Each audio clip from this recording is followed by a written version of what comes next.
Agora, o sermão temático. O sermão temático é aquele que proclama as verdades cristãs a partir de um tema. É um sermão mais simples de elaborar. Não vai querer pegar só esse esquema aqui não, porque é mais simples. É mais simples de elaborar. Para isso, o pregador escolhe o tema que deseja ensinar e, em seguida, busca na Bíblia passagens, aí sim, para construir seus argumentos e preparar o esboço. O objetivo desse sermão é o estudo. A gente faz mais aqui na terça-feira, né? Ensino mais detalhado, profundo de determinado tema. O sermão temático é indicado para cultos doutrinários, cultos especiais temáticos, congressos, cerimônias e estudos bíblicos. Os temas para o sermão temático são os mais diversos, podendo ser apenas uma palavra: perdão. Irmãos, abra sua Bíblia nessa noite e tal, no texto que você vai escolher falando sobre perdão, né? Você fala assim: irmãos, o tema de hoje é perdão. Aí você vai pegar de Gênesis a Apocalipse, se for possível, os textos que falem sobre perdão. Perdão, ou a frase, o crescimento da igreja. Fica a critério do pregador escolher uma frase ou apenas uma palavra. Qualquer tema pode ser usado na elaboração de um sermão temático e defendido por um ou vários versículos bíblicos. Eu indico que não seja apenas um, porque às vezes, para a gente ter, até para criar doutrina, tem que ser no mínimo 3 versículos para a gente basear aquilo que a gente acredita. Então você pega ali 3 versículos fora do texto que você leu. Nessa vai falar sobre amor. Abra sua Bíblia, meu texto base, João 3,16. Abra sua Bíblia, vou falar sobre amor hoje, irmãos. Aí antes de você chegar, de fato, em João 3,16, que você já leu para a igreja, você vai buscar outros textos que falam sobre amor. Aí, para concluir a sua mensagem, você fala assim: irmãos, e aqui em João 3,16 é o maior amor que a gente pode imaginar. Então, o seu início, você vai aplicar ele no final, na leitura final. Esse é o sermão temático. Irmãos, vai falar sobre inveja. Vários textos bíblicos falam sobre inveja. Sobre perseguição. E assim por diante. Você vai pegar textos que embasam a mensagem que você quer transmitir. E muito cuidado, que também vou falar sobre isso mais na frente, e você querer desabafar para a igreja usando a Bíblia. É uma coisa que incorre muito, quer usar a palavra para pautar o seu desabafo.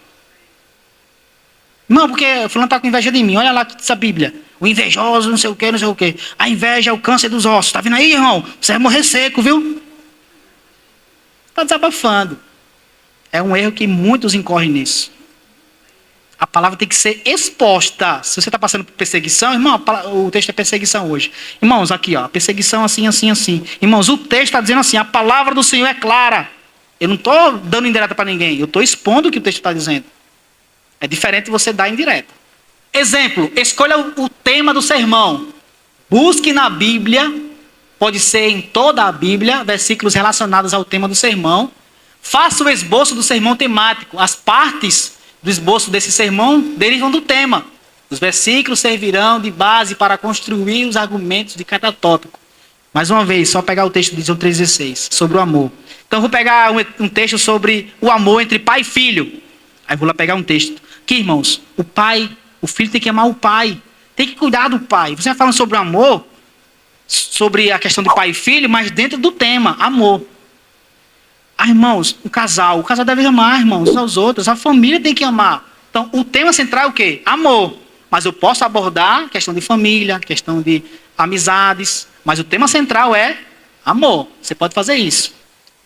Tema, por exemplo, eu vou falar sobre a fé. Olha os textos que falam sobre a fé. Hebreus 11:11 e Mateus 17:20. Sermão expositivo. Esse aqui já requer mais um pouco de tempo. Sermão expositivo é aquele que todas as ideias saem do texto e do contexto. Então, o Eliseu até pontuou a questão do textual. Preciso saber do contexto, sim. Lá no textual, você tem que ter todas as técnicas. Só que aqui no caso, você tem que abordar, de fato, na pregação, o contexto. A ideia central e as divisões principais originam-se de uma passagem maior da Bíblia, que são interpretadas à luz do contexto, o qual fornece o tema e as aplicações. Na pregação expositiva, o pregador deve se esforçar para apresentar o verdadeiro sentido do texto bíblico. Ou seja, é um tipo de pregação que mais tende a ser fiel ao texto. O texto escolhido para pregar pode ser um milagre de Jesus, uma parábola, uma epístola toda, uma narrativa do Antigo Testamento ou um salmo. No sermão expositivo, o pregador deve extrair do texto e contexto as informações, deixando que o texto e contexto determine o conteúdo do sermão. Ou seja, o pregador deve pregar aquilo que o autor bíblico queria dizer aos seus ouvintes originais e expor isso aos seus ouvintes atuais. Ou seja, pegar aquilo que foi para aquele tempo e traduzir para nós aqui nesse tempo. Uma história. Jesus falou da parábola das virgens. O que quer dizer para nós hoje essa parábola que Jesus falou? Você pode pegar a história inteira da parábola e expor para a igreja o significado dela, literal que Jesus falou, mas também pode aplicar para os nossos dias atuais. Então, o sermão expositivo, ele nos permite a gente ir lá em todo o contexto, o próprio contexto vai explicar a ideia que você tem de passar para a igreja. E aqui está o poder e o grande desafio desse sermão, explorar o conteúdo do texto. Às vezes você precisa ler o capítulo inteiro para entender. Imposição e exposição. Olha a diferença. Exposição é o contrário de imposição. Essa simples declaração diz quase tudo sobre o sermão expositivo. Significa que no sermão expositivo, você não impõe, ou seja, não põe nada no texto, nem determina nada sobre o texto. Ao contrário, você expõe. É como a questão da exegese e da exegese. Você não precisa impor o que o texto quer dizer. Você é só expor o que o texto já está dizendo. Não precisa você impor nada. Ao contrário, você expõe ou extrai do texto a informação, deixando que o texto determine o conteúdo e ponha a mensagem na vida do pregador e dos ouvintes. Por exemplo, Salmos 23, versículo 1. O Senhor é meu pastor, nada me faltará. Se você mal interpretar esse texto, eu vou impor ao texto aquilo que o texto não está dizendo. Por exemplo, a gente lê, mas ainda coloca um E ali. Aqui, ó.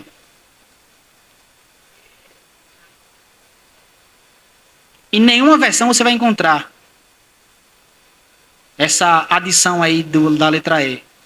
Porque quando você fala, o Senhor é meu pastor e nada me faltará, você está dizendo que não vai faltar nada para você.